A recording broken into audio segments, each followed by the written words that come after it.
And welcome back to a live recording of the 4 a.m. Report podcast. And today we're starting a new segment. I'm really excited to welcome the guest on here.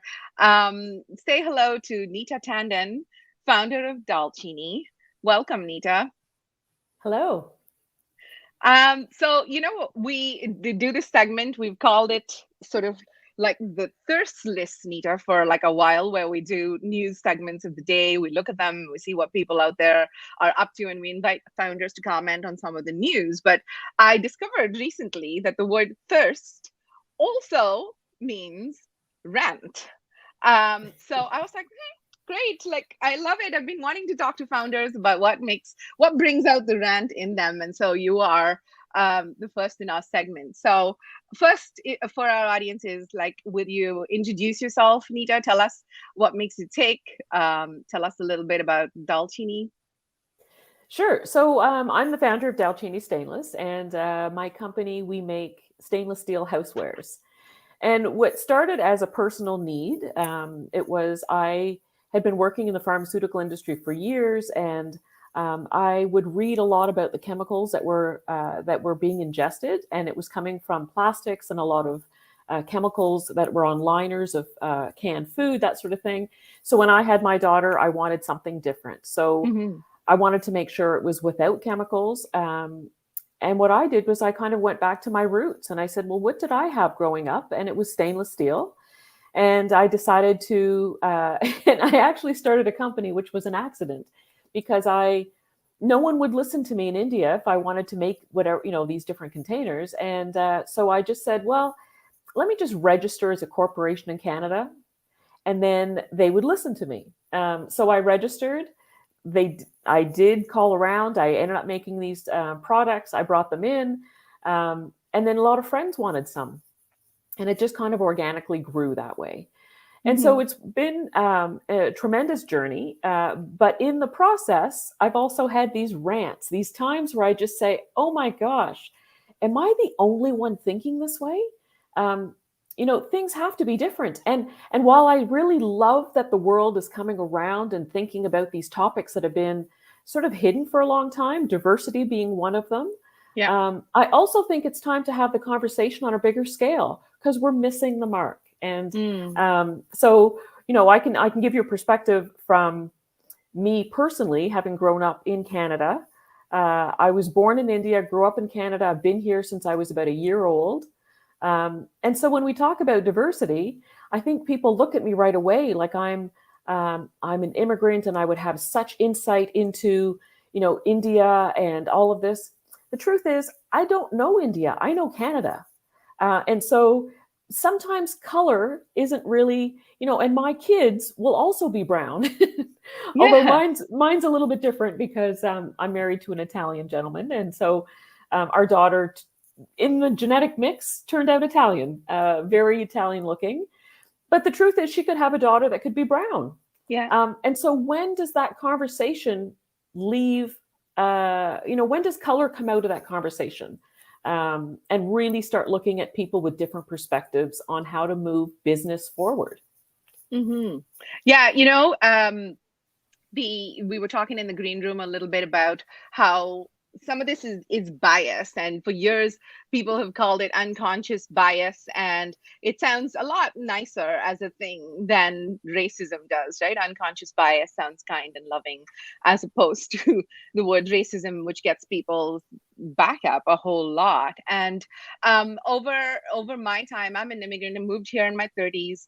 My daughter, who is now 10, has had already, like from the time she was 6 or 7, has had experiences. And one of them I remember was when they were reading about Rosa Parks, and two of her friends, both white, a boy and a girl, who said to her that, oh, if this was old times and you couldn't have sat next to us. And I was like, that's what you took away from Rosa Parks? Like, the fact that you can take that bias and impose it on today's world and use it as a threat.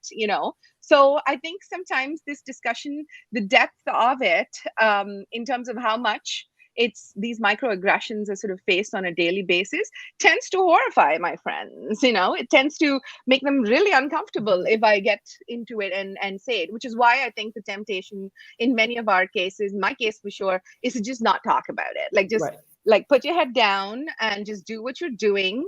And in some ways, maybe we're just like the thing that was preached to me as like a 40-something-year-old when I was young was like, put your head down, stay in your lane. And now I find myself doing that unconsciously. So what is the process that led you to be braver to talk about this, Nita? When did you start saying, okay, this is a rant and I want to tell you about it?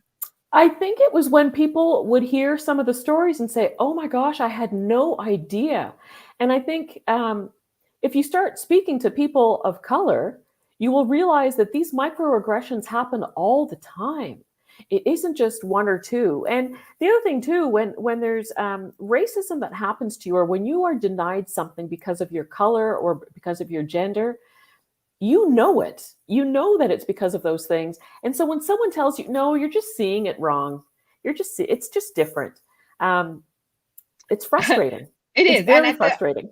And at the risk of calling it out quite a bit, that's gaslighting. If you tell Yeah. me that if I'm not feeling what I'm feeling. 100%. I mean, if I look at someone and someone Jewish tells me that there's been an increase of hate crimes towards them, I'm going to believe them, right? Maybe it hasn't been an experience that I've seen or I've experienced, but when they tell me, I'm going to believe them. Same with Asian hate or whatever. So at what point do we not believe women when we say, it's different for women in business? At what point do we not believe me when I say, if I turn off my camera and I do business, it's easier for me than if you see my color? It's the reality. And I'm not going to keep that a secret anymore. And I have changed things. I was giving you an example before of how I had gone across the border. And, because of the pandemic, all of that, they said the borders were closed, but if you were business could continue. So business owners, so I called ahead and I spoke on the phone, and I don't speak with an accent. Well, I speak with an accent, it's a Canadian accent. And so I asked them specifically, what do I need? And I didn't have my camera on. They told me all the papers that I needed to show them. I brought everything. And so I got down to across the border and they didn't believe me. It was no matter how much I spoke, they wouldn't even look at my documentation to show. And then I got escorted back to Canada. And that feeling of like, wow, I'm telling the truth and you don't believe me. That's what started the rant. Yeah. And so I did come back and I, said to my husband, like, what do I do? Like, and I sat in that for about a week and it just kind of festered and boiled. And he said, I would not go to the border again. They have the power to stop you from going ever. And I said, but there is a generation behind me. And, it was that feeling in me saying, if I don't do something about it, then I'm continuing this issue. And so I came back and I ended up calling the border again. And I spoke to the same gentleman. And he was the department manager, I guess. And I spelled everything out and things changed. And so the next time I went, things were different. And so I feel like success only happens when you let people know there's a problem. Because if I had come back and said nothing, no one would ever even realize if there's an issue. Yeah. And I don't think just for me, I think, what about the Black male? What about the Muslim woman? What about the young 20-year-old who's the head of a company, right? There's business, the face of business is changing rapidly, and it's time that we all adapt and realize that business isn't just one gender and one color. Mm-hmm. Yeah. And I think, you were saying as well, the digging into diversity, into the benefits or the business case. Not that I'm frankly shocked that we're still talking about the business case for diversity still in 2022. But that said, that is where the discussion is in many places. And sometimes while facing up to your bias in terms of like the direct visible minority might be hard, but how do you deny the benefits of perspective? And you were talking to me about the stainless steel story and how, and maybe you can tell your brand story about what the brand name means and what you were hoping to do with that brand name. So let's start there.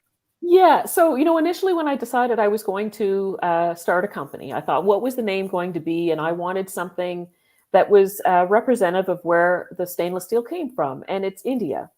And I wanted something that didn't seem ethnic because I didn't want to sell it just to Indian people. It was really for the North American market was my plan.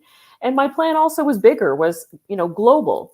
But I didn't want to have an ethnic connotation to it. So I said, well, what is a spice that is from India that doesn't have an ethnic connotation? And so cinnamon was that spice. Cinnamon is in every home, but no one says, oh, I'm going to add some ethnic, spice to my dish. So it was something that's very well loved. My husband is Italian, so we did the spelling, which is an Italian spelling because the Cini is pronounced chini. Yeah. And so I said, okay, Dalcini, and both sides of the family could pronounce it. It translates to cinnamon. And my goal with the company is also to have it in every household the way cinnamon is, but there's also a health benefit to cinnamon. And there's different types of cinnamon. The one that comes from India specifically has a lot of health benefits to it. And so that's what I wanted also with the stainless steel. There's actually health benefits to stainless steel, but a particular type of stainless steel, because there are some that are mixed with aluminum. There are some that have a lining on it that have lead. So it's very specific to the type of stainless steel that I'm using. And I thought it's the same story as cinnamon. That's how the company got its name. And that's ultimately what the goal is every day, is to get stainless steel to be a household item. Yeah, I love that. I really liked when, the first time I heard you say that, and I was like, ooh, mind blown about, the fact that cinnamon is really like it's lost its, or maybe it's been culturally appropriated. It's lost its sort of ethnic quality, and saying that taking that sort of same lens to stainless steel, it's like that's very clever, Nita. Well done. I love a clever brand story, well told. And when we understand the background of that, why are we removing the ethnicity from anything is a whole other question, part of the rant that we're on. But that said, I think you found a delicious little way to tell that story. So tell me, in terms of like, as you sort of like process this rant, because sometimes I feel hopeless and I'm like, I don't think we're going to fix any part of this in our generation. I feel like this is a problem that my 10-year-old is probably going to still be dealing with as she's an adult, but we can probably make a few steps and move it in a better direction. Yeah. So when you actually, the energy comes through you and you're like, I need a rant about this, what to you is a good reaction from the listeners? What do you want them to do? Well, I would. So first, I'd like to say that diversity, I think, is misunderstood. And so when I look at business teams and they say, okay, we're now going to diversify. And so they say, okay, we're going to hire one Chinese, one Indian, one Black. Look, we're diverse. And my thing is, really, are you? Because diversity is not just bringing in, United Nations to bring in different colors. It's actually to listen to what they have to say, to actually value each of those individuals. And the other thing too is sometimes people of color are Canadian. And so, if they're second or third generation, are you really bringing diversity to your team, or are you just bringing a colored Canadian to your team? And so Yeah. diversity to me is sometimes, hire someone that doesn't, we tend to hire people that look like us and think like us. And so for me, diversity is hire someone that doesn't look like you and someone who doesn't think like you, and you will grow your business. I look at something, when businesses used to start, it used to be, oh, I'm going to be the bread maker in the local community. I'm going to sell to this community. Those days are gone. Yeah. There are a few, but really for business to succeed, you want to go global. You want to go, even, local grocery stores are now selling to much larger than their just community. It's, larger areas. And so if you really want to become a global company, doesn't it make sense to have a perspective of the world right inside your company as opposed to hire all these consultants externally? I look at, for example, for me to do business with India. Now, I've not lived in India. I have grown up in Canada, but for me to do business in India, there's even a little bit of knowledge of how people think, how people speak, how how the world works over there. And so I feel like I actually had a little bit of an insight. Now, the number of people that have contacted me looking for manufacturers, um, it's great. But wouldn't that be great if you actually had a company and you had someone internally that could help you navigate that space? And so I just think, diversity actually helps your business. Mm-hmm. It's not just a good to do, pat on the back, you've done good. It's we need this for today's businesses to grow and grow globally. It's a no-brainer. I Yeah. look at when we first moved to Canada. It was in the 70s. And at that time, Ottawa, you couldn't buy basmati rice here. You Mm. couldn't buy lentils here. And so we used to make a trip to Toronto, go down to Gerrard Street, and we used to do it every couple months just to buy lentils, chickpeas, rice, spices, all of those things, until grocery stores in Ottawa started saying, you know what, we're missing out on that business. We should Mm-hmm. start carrying those things. And so when you start catering to more than just the community that you are serving, your business grows. You look at every grocery store across Canada now, they all carry these things. And why? Because it's a business thing. They're making more money doing it. That's Uh, true. so, it's time that we stop thinking in terms of just good to do and look at it as a business solution. That point you made about sort of like thinking about it beyond how it was before, where it was you served your community and you knew that everybody knows your name kind of small business. That's not the state of affairs for most of us. We're and in the last 2 years, I'd argue that's obviously gotten exponential as well in terms of everybody's online and your market has obviously become that much bigger. And then while that sounds fantastic, so has your competition because everyone else can do the same thing as well. So there's Right. a distinct, obviously, competitive advantage to the case for diversity. And I thought you told it really well in the green room, and I'll call on you to say that again. Like, the solution to some of the sustainability problems that we're facing, you had a perspective on that in terms of the stainless steel. Yeah, absolutely. So, I really was looking at a solution for me, but that solution already existed. Because, India, you look at, 5,000 years old, you look at indigenous communities, you look at African countries. There are, I mean, Canada is very young in terms of its history. And the solutions already exist in the world. Doesn't it make sense to look at what's already been done and maybe Mm-hmm. commodify it and that sort of thing? Because when I look at stainless steel, I went to India that has used it already for 200 years as a household item. I didn't need to reinvent and put these things together. And I think that that's the same holds true for a lot of things. If you look at how did people package stuff, now again, I'm going to go back to India because that's sort of my go-to. But I've traveled in Morocco, in Egypt. When you look at street food, they're not giving it to you in plastic. They're giving it to you sometimes in leaves. Mm-hmm. Sometimes they're giving it to you in newsprint, stuff that is recyclable. But they didn't do it to be sustainable or to be recyclable. They did it because it was practical. And so if you're looking for solutions, why not speak to countries that have done it?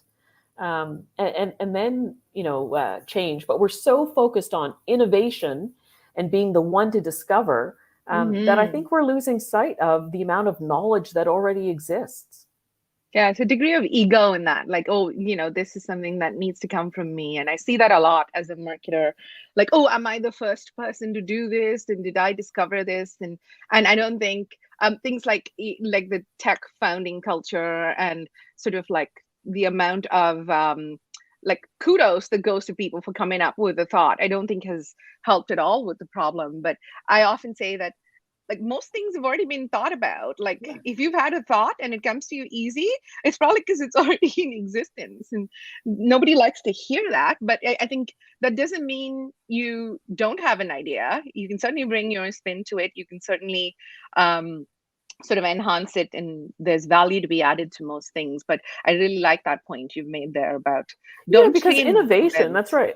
I mean, because innovation doesn't need to be brand new, but it can be a Hmm. modification. It's still innovation. It's still innovative. I mean, for me, I looked at stainless steel, and stainless steel is very everyday look to it. So my innovation was, how do I elevate that to a luxury brand? How do I elevate that so that it's a lifetime warranty? How do I elevate it so it never rusts? And so my innovation started with the platform of, this was really good and it lasted. Now I want to make it beautiful and last. And how do I make it work for North American, our food types, and usages and all of that? So innovation can still be, you can still be innovative, is what I'm saying, with something that Without already being brand exists. new. Yeah, Exactly. I hear you. I completely hear you. And that's, to me, is more exciting in some ways. It's like it's not the number of new ideas you can discover versus the number of things that you can take and sort of like do better with. Like someone was saying, like if you imagine 100 people who've thought of something, like about 70 will do nothing about the thought. Yeah. And then another 40 will give up after a couple of like actions towards it, and then it's finally only 2 or 3 people that will see it through. So like your point about innovation being taking something that exists and doing something with that is, I really like that. Anita, I want to head into like giving our audiences a little bit of a look into your mind and seeing what it is that makes you tick. So I have 5 questions for you that I'd love for you to answer. So are you ready? Sure. So the first one is, who is your inspiration? This is a cliched question, but is there an inspiration that sort of guides you, and why? Well, it's one that you would probably never, imagine, but it's actually Sidney Poitier. I have never been much of a movie buff and all of that, but he is someone that I've always just really admired fondly. And his passing, they've done a lot of stories about him as well recently on TV. And he's someone who took every role, knowing that it was for the greater good, and they were always roles that never. I guess, that elevated Black men. He wasn't going to make them look like criminals and bad guys. It was always to look like the ethical good person. And I think there's so much value to doing that, of changing the narrative, because I do think, I know I'm giving you a long answer here, but Sidney Poitier, because of the way he conducted his life and the way he changed things for so many people that followed him. I like that. I was reading a whole lot about him the last week or so since his passing as well. So, on to the next one. How do you start your day? I wish I could tell you that I read books and I do all sorts of stuff and wake up at 6 in the morning, but honestly, I get up and I have a cup of coffee, and generally everyone else is asleep, and I text friends because I know that many of my mom friends are awake at that time too, and we're without kids and husbands, and there's nothing else. So it's generally on my phone with a cup of coffee. See, keeping it real around here, folks. Like, Yeah, there's no just perfectly no, photoshopped pictures of 4:58 on your alarm clock. no.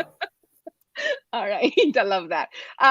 What is the funniest thing that you've read or watched in 2021? We're big on fun around here, and we're like, we must make time for fun. So, is there something that stood out? Well, I'm very late to the party, but the show Modern Family, I love that show. I just think it's so funny and so timely. And yes, I didn't watch it at the very beginning, but let me tell you, I binge watched it, and I All found 10 seasons? oh my gosh, and every episode I thought was hilarious. So I would say Modern Family was my comical portion of the year last year. I love it. I love it. I came to the Modern Family party a bit late as well, and I think I watched it again during the pandemic. So it's awesome. um, what makes you hopeful, Nita? The new generation, I look at them and they really don't see the world the way I do. And so I have an 11-year-old daughter who I remember when she was 5 said to me, um, why are you doing that? Because, it's gender neutral. And I thought, oh my God, like at 5 years old, you even know what the word gender neutral is? And she goes, yeah, because color isn't a boy or a girl thing. And I thought, wow, they are learning so early, very differently than what we did. When it comes to sports, when I see girls in sports, it makes me happy. When I see business for all ages, when I just, even this whole conversation about diversity, it wasn't ever talked about. And so I do think I'm very hopeful for the future. I think the world is shifting right now. I think we're in change right now, but I think we will come out better in the end. It is a good time to be alive. I agree. Um, so what's something exciting to round this out? What's something exciting that's happening in your life right now? Life, work, Well, anything that you'd both. like to So, dish? yeah, so business is growing. So, very, very hopeful for that. Very exciting times. And the other side is I've also decided to become an assistant coach for Rant. And, that I'm super excited about as well, because it is, um, again, changing the face of sport, and particularly changing the face of sport for women of color. I don't skate, and so what they did was they said we still would like to have women in the organization be leaders, and so I contribute in other ways. And so as an assistant coach, I teach the health and wellness and um, motivate the girls on the bench and all those types of things. And I just find it incredibly rewarding to see girls, all backgrounds, get involved in sport. That's awesome. Nita Tandon, ladies and gentlemen, thank you for joining us, Nita. This was amazing. I barely felt that time fly past there. Me too. Thank you so much for having me. Oh, thank you. Follow her on LinkedIn, folks.